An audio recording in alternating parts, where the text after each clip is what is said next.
We also discussed a statement from the operational command of the Polish Armed Forces, which indicated that the intensive operations conducted by the Russian Federation's aviation, targeting locations even in western Ukraine, prompted the activation of Polish and Allied aviation for operations within Polish airspace. This precautionary measure was taken to ensure the safety and security of Polish territory in response to the heightened threat posed by the nearby military activities. The statement further clarified that the heightened activity of Russian aviation had necessitated a coordinated response from Polish and Allied forces to protect critical infrastructure and civilian areas from potential airstrikes. Polish and NATO aircraft were deployed to monitor and potentially intercept any threats that might encroach upon Polish airspace.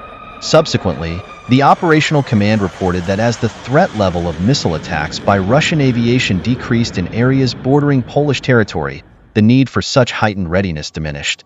As a result, the activities of Polish and Allied aviation within Polish airspace have ceased, and the deployed forces and assets have returned to their regular operational duties.